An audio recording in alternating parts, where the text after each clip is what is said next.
Judith, I think we can start off this interview here just with you introducing yourself, talking about how you got to where you are, why nonprofit, why Metro Caring, and we can just go from there.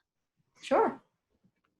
So I'm Judith Ackerman. I am the Corporate Engagement Officer at Metro Caring. I have been in Denver now for 4 years, moved from the East Coast, New York City.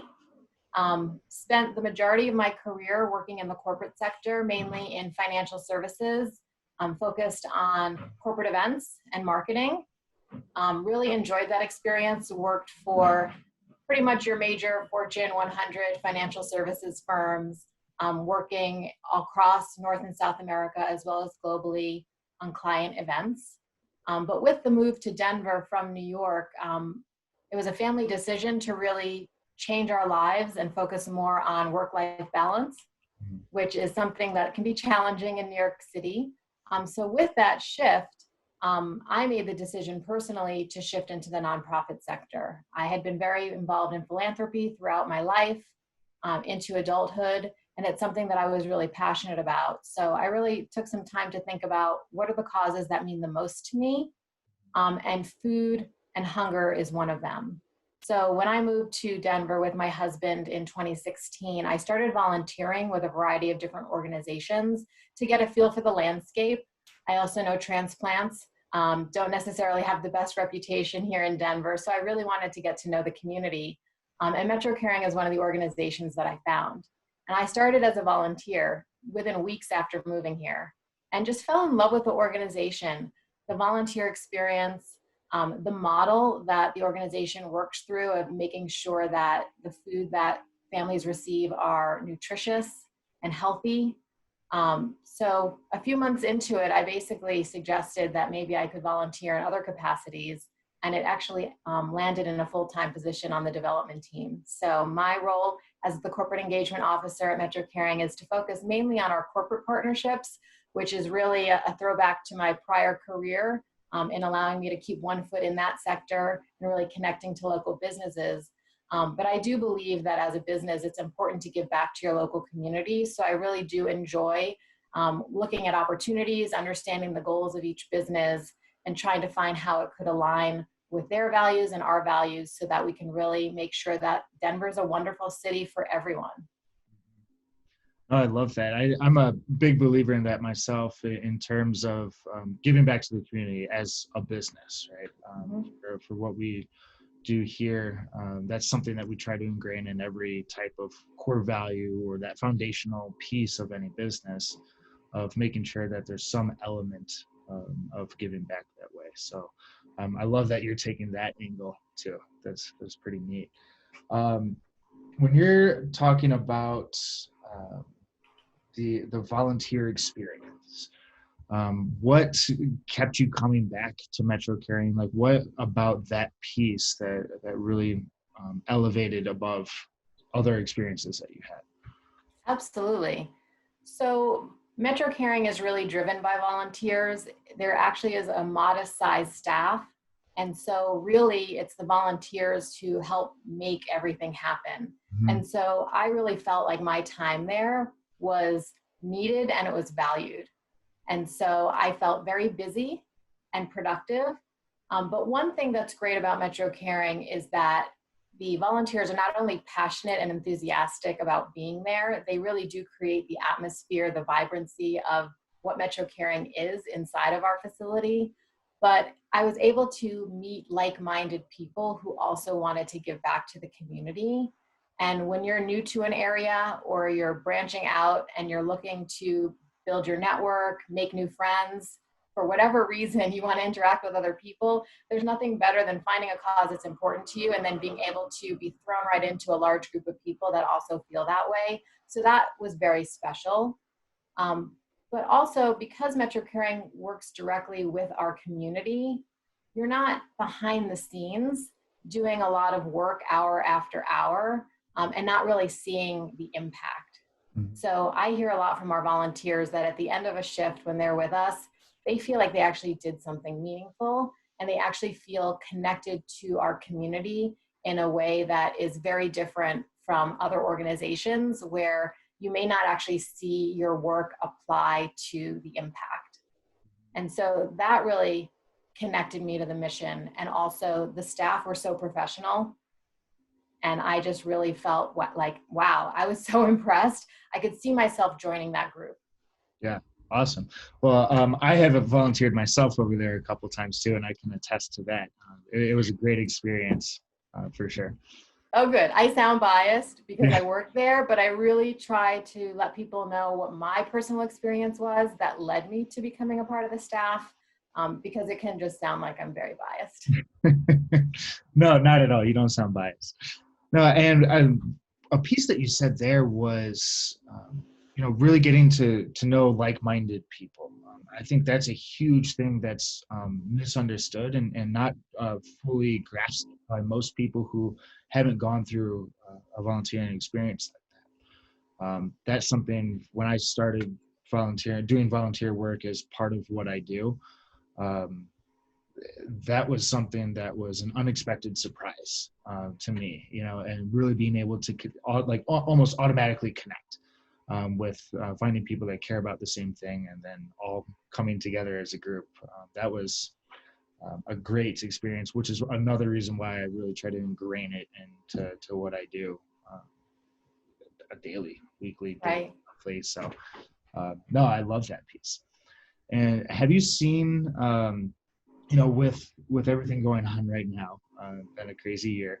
Have you seen any big impacts to how you are operating, and how have you been adjusting as a business, really?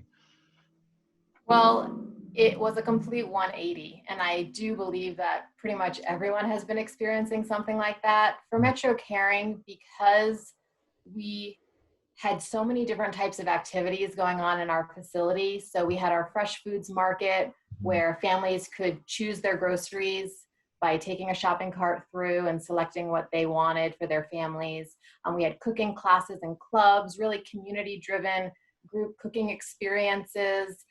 We also had a lot of other like advocacy sessions, community events, our community gardens. So Metro Caring as a space had a ton of activity going on all the time.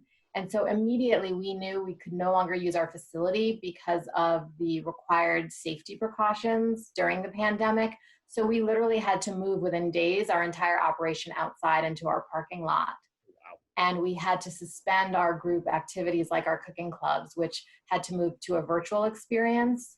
But at the same time, the unemployment rate skyrocketed. The stay-at-home order was put into place. Many of our older community members didn't feel comfortable leaving the house.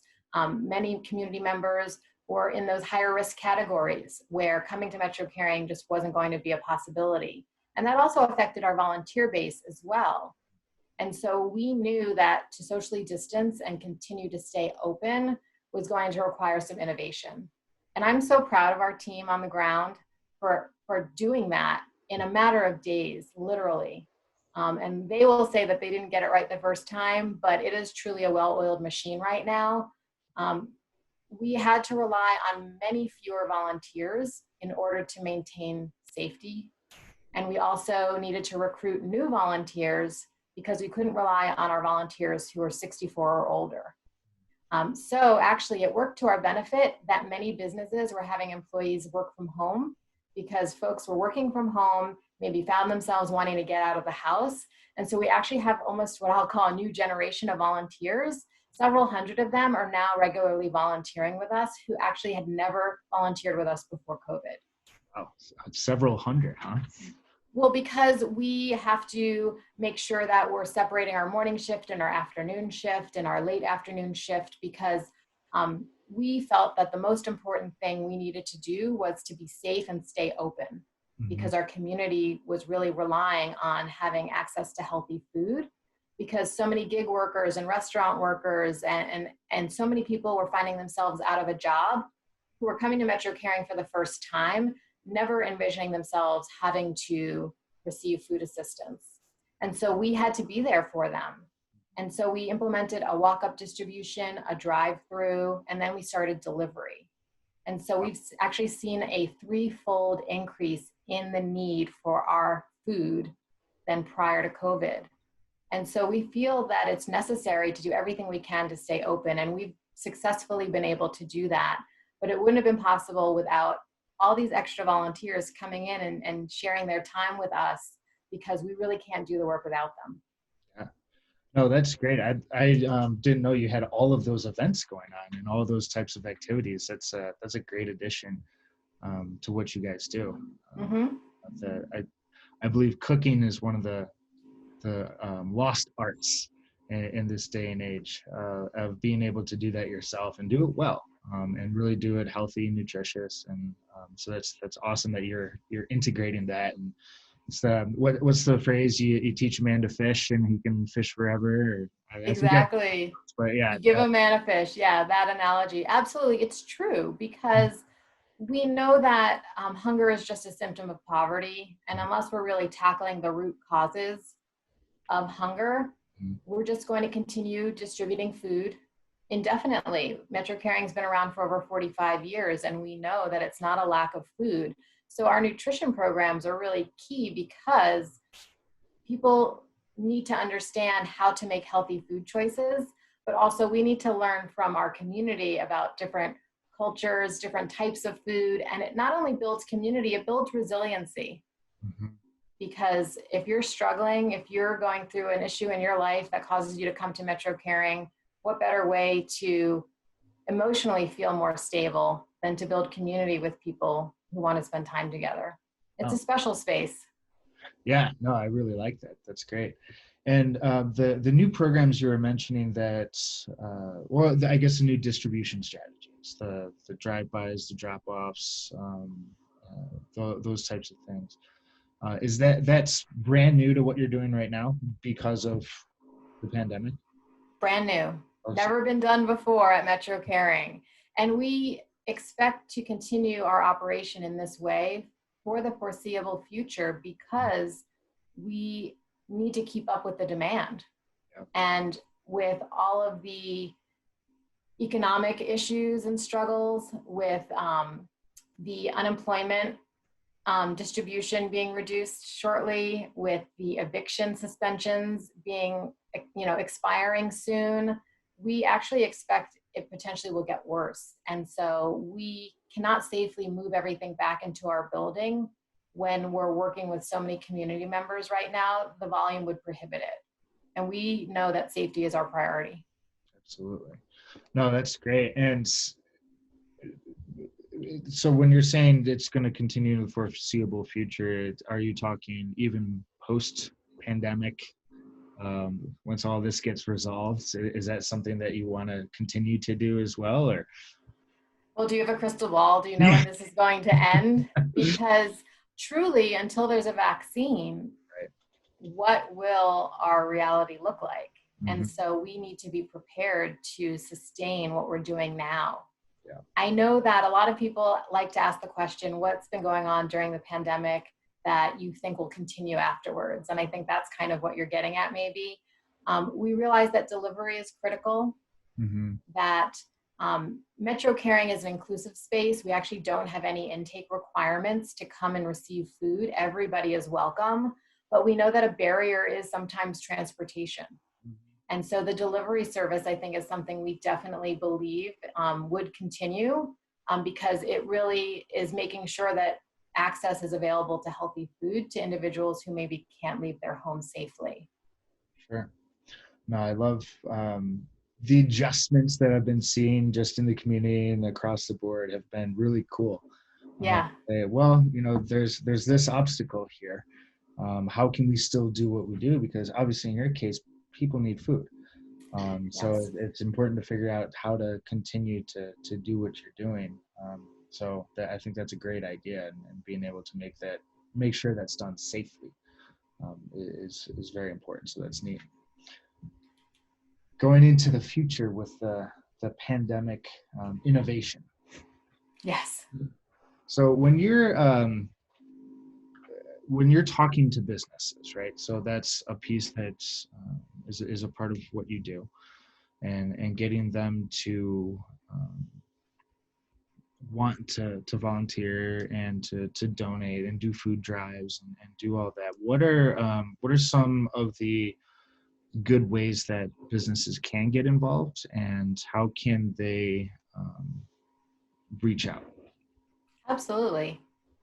So one of the favorite aspects of my position is really just getting to know local businesses, Mhm. learning about what they do, learning about their culture, understanding what engages their employees, and learning a little bit beyond just the business goals, but what is the mission of the organization? What are their values? What drives them?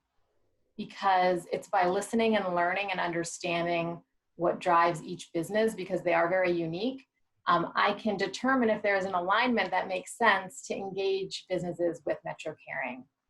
So I believe that there is really something for everyone at Metro Caring. Um, and I think that some businesses sometimes believe that they can't contribute in some way. And I don't agree with that, because I think even if you're a small business, say you're a startup, putting philanthropy into the framework of your business is scalable. Mhm. You might start small, just like your business starts small, but you have to start somewhere. The same way that parents might teach their children to save when they're young. It's that piggy bank mentality of, if you start small, you get into the habit, it becomes ingrained in your business culture, your employees see what you're doing, and it can grow with you. And so that is sort of the conversation that I like to have. I know that employees expect businesses to be a positive citizen in the community, and that they expect philanthropy to be part of that. And so maybe you can't donate dollars right now. Maybe you can offer volunteer time to your employees. Maybe you can provide pro bono services or in-kind contributions, skills-based volunteerism. Maybe you can just invite us in to share our work with your employees, and they will be inspired to take the initiative to get involved on their own. I think it's about presenting opportunities to your employees that show who you are as a business, that this is important. So I love developing partnerships. I think the strongest ones are ones that are multifaceted, where we're connected in different areas. Of course, we have sponsorship opportunities. Of course, we have events. Of course, there are all those traditional engagement opportunities, but I really like to figure out what is the right fit. And if we're not the right fit, maybe I can refer them to somebody else. But I think any business that thinks that they are unable to be involved in the community really needs to look at how they're spending their time, because there are so many wonderful organizations to get involved in. Absolutely. I love that you said philanthropy is scalable. That's a great way to look at that, because it is. And you when you're starting off, it's important to understand what your culture is, what you care about, and how, and use that as your North Star in a way. And if you are starting off as by yourself and you ingrain that in, then you attract more people that are like-minded in that way, like we were talking about earlier, of that volunteer experience, Mm-hmm. being able to attract employees that have that same like mind, and then that grows too, and then it becomes more and more and more like building up a piggy bank there. Yep. So I love that that's the viewpoint, because I think a lot of business owners in the smaller realm, the startup realm, um, see bigger businesses, insurance agencies, things like that, doing the traditional way to give back, and they think, I'm too small. I'm not there yet. So I love that you're taking that approach of any business. It doesn't matter the size. You can be a solopreneur and still be able to have that as a part of your business. So I think that's really important for people to understand. So I'm glad you brought Well, one of my favorite businesses to talk to is the one that says, we want to do something, we just don't have a program in place. that. To get in on the ground floor and to help build something together creates an amazing partnership. And for us, we want it to be a relationship. We want to be partners. And so I think it's important to look at a full program that can engage employees year round. So it doesn't feel transactional, like, okay, this month we're just going to partner with this organization, and then next month we're going to partner with another organization. Businesses want to go deeper. They want to have a greater impact. So what I'm seeing as a trend is that businesses are selecting fewer partners because they want to have a greater impact. And it also is actually more efficient. If you're just working with me, the one-stop shop, if you're working with 12 different organizations across the year, it's a lot of work, and small businesses in particular don't have someone dedicated to do that. Yeah, that's very true. Small businesses have a lot of people wearing a lot of different hats, so I can see how that works. Yes. So talk a little bit more about that. How do you help build the program? Are you partnering with them and saying this is kind of the structure, or how does that work? Well, again, it starts at the beginning with understanding the business, the culture, the employee needs and wishes. What have they been hearing from their employees? Have they tried anything in the past? Have you offered volunteer time? Have you offered a day of service? Do you have an employee giving program? I try to understand what is happening and what they might have heard, because you really want to do something that the employees will be excited about. But it can be as simple as, I put together calendars for companies, and each quarter there could be a different type of activity so that you have that continuity throughout the year. And at the end of the year, you can say, look, this is what we did to support Metro Caring's mission and the greater Denver community. But it's not the same tactic every time. And so you get a chance to, over the course of a year, test out different ideas, different activities, different strategies, and see what worked. And then, of course, you need to assess it with your teams to say, well, how did you like it? What could we do differently? But it's just like rolling out anything. Mm-hmm. But I think it starts with listening to your team.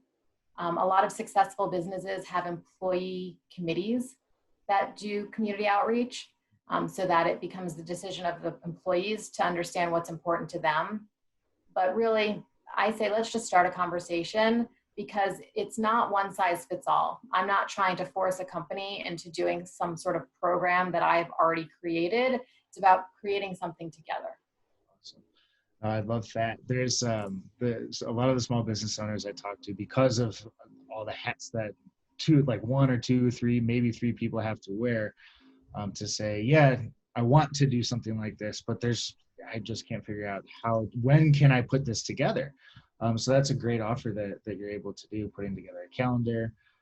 I know I've asked that in the past from people I've hired myself, to say, just give me a calendar, tell me what to do, when I need to do it, and I'll do it, Exactly. Start with one thing, but have a plan so that it doesn't catch up with you and all of a sudden you're scrambling, you feel like you're behind schedule. Yeah, no, absolutely. So I love that that's the ability for you to partner with businesses and looking at that. So as a business owner, what is the best way to either get a hold of you or interact with Metro Caring from a business side? Absolutely. Well, you can always go to our website and just review information, learn about our mission, read our blog. We do have a corporate section in our donation page that talks a little bit about opportunities to engage with us. Obviously, there's information on volunteering, but I would love for folks to just get in touch with me directly. I'm jaackerman@metrocaring.org. Or if you go to the Who We Are staff page, my picture's there, just click on me. You can learn about me a little bit more, but then you can email me directly from that page. But I would love for folks to just get in touch with me. If for any reason you just email our direct mailbox, somebody will forward it to me. And then I would just set up a call or a virtual coffee right now, which is the trend. And we would just go from there. But I really do love it when people take a look at the website first, just to get a feel for all the different things that we do. Or I can just give them an overview if they don't have time. Mm-hmm.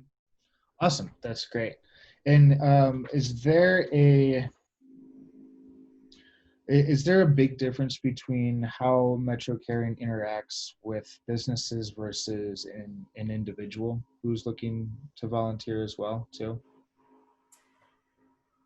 There are similarities, and then there, of course, are differences. I would say the opportunities to engage with us are very similar for an individual versus a business, whether you're volunteering or you're fundraising on our behalf, or donating or sponsoring.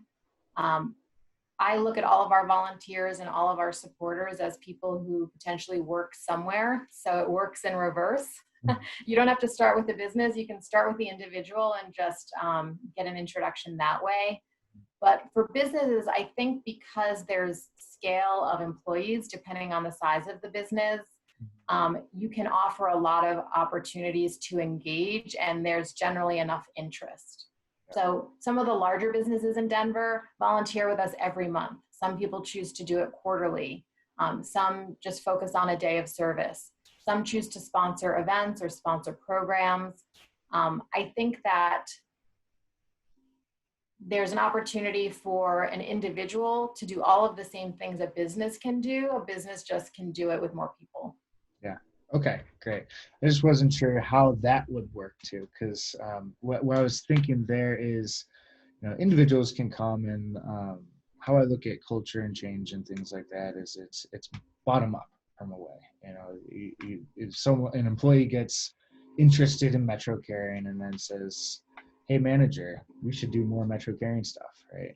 So I was just kind of curious if that engagement is a little bit different versus just going straight to the business. Well, there's a new type of engagement that I'm seeing surface, which is really exciting and very timely, which is around our community activation, which is focused on advocacy. And we have historically seen individuals wanting to use their voices to provide testimony and stories to make sure that the systems and policies that are perpetuating the racial injustice that we're seeing right now, so that we can really change our world so that everybody has equity. But what I'm seeing now from the business world is that since recent events and the protests and the interest in making sure that there's a focus on racial justice, I'm seeing businesses step up and ask how they can get involved in anti-racism work and advocacy. Awesome. And so we have those opportunities. It is not just an individual step to help us with petitions, to get signatures, to go to protests, to attend town halls to advocate for minimum wage. There are a lot of opportunities, but to do that as a company and offer those opportunities, it's more than just a statement on your website. It's really doing the work. And again, a business is just a group of individuals working together. And so seeing companies interested in getting involved in that type of work is the change that is great to see. And so I think that's a new opportunity for businesses. Awesome. I love that. That's great that you're seeing that too. There's a big difference between it from my point of view of saying something and doing something, right? In the entrepreneur world, if we're looking at that, it's, I have this great idea. This would be awesome. I'd change all of the world with this idea. But if it's just sitting on a piece of paper or in your brain and you're not actually doing anything about it, then nothing's going to change. So I'm happy to hear that those activities and those chances are going on. Yes. That we're seeing. So that's great. Is there anything in particular that businesses should be asking themselves at this moment if they're looking to get more involved with community, either with Metro Caring or any other type of work, just either the startup phase, middle, and what are some of the questions that business owners should be asking themselves of, I want to do more community work, but I'm not sure what to do? Well, I would say it starts by asking the question about your business's purpose. Again, it's not just about the business goals, but what is the purpose? What is the mission of the business? And what are the company's values? And what organizations align with that? Because you do have to still make smart business decisions as you're getting involved in the community, and it needs to make sense. But there are over 20,000 nonprofits in Colorado, and so there has to be a good fit. And I think that, I think it's also looking at the structure of your business and saying, okay, what's the right size program for our organization that we can actually manage, and really doing a little bit of reflecting. Okay, do we want to do something? What's the right cause? What do we have the bandwidth to do? And just start small. Just do one thing. It doesn't have to be a full-on blown program if you're just starting out. And then you need to see what works and what's not working. But I would say that it's every company's responsibility to do something.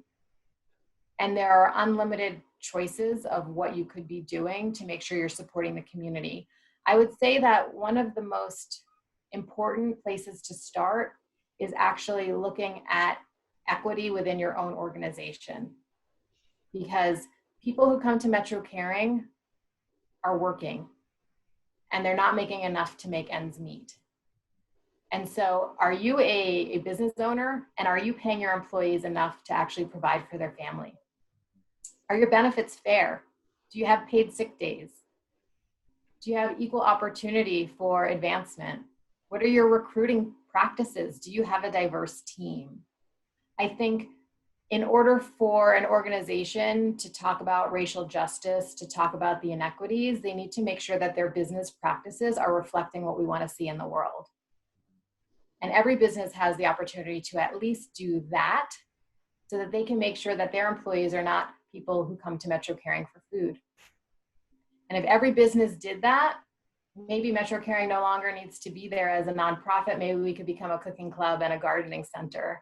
The goal is to put ourselves out of business. And I think it's every business's responsibility to look at their own practices internally, take care of your team, and then you're ready for the next step of looking outside. Awesome. I love that. Our goal is to put ourselves out of business. That's wonderful. Super altruistic. It's a great quality. But it's possible. No, absolutely. You get enough businesses, enough people wanting to, with the same mission and looking forward and wanting to help and give back and raise the community up. Absolutely.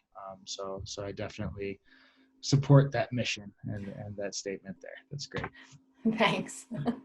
Awesome, Judith. Well, thank you for joining me here today on this. I learned a lot about you, a lot about Metro Caring, and definitely how more people can get involved. I will definitely put your contact information at the bottom of the screen here. Thank you. Can easily reach out to you. But is there anything you'd like to close with today? I would love to close with one personal suggestion that I always like to suggest to folks that are asking, what can I do? I'm just one person. I think that our city, our country is very divided right now. And I think people tend to insulate themselves and stick with what they know and to be inside of a bubble sometimes. So even though we're social distancing and even though we're feeling isolated, my recommendation is to go out and just meet somebody new that isn't like you and connect, because we really need that right now in our community, is to connect with people who are different from us, to learn somebody else's story and share your own, so that we can see that we're really much more similar to each other than we are different. Awesome. Love that. That's the best closing statement I've heard ever. Oh, really? Oh, yeah. No, but thank you again, Judith. I really appreciate it. I had a great time here. My pleasure. Yeah. Thanks for chatting. Yeah, thank you. Bye.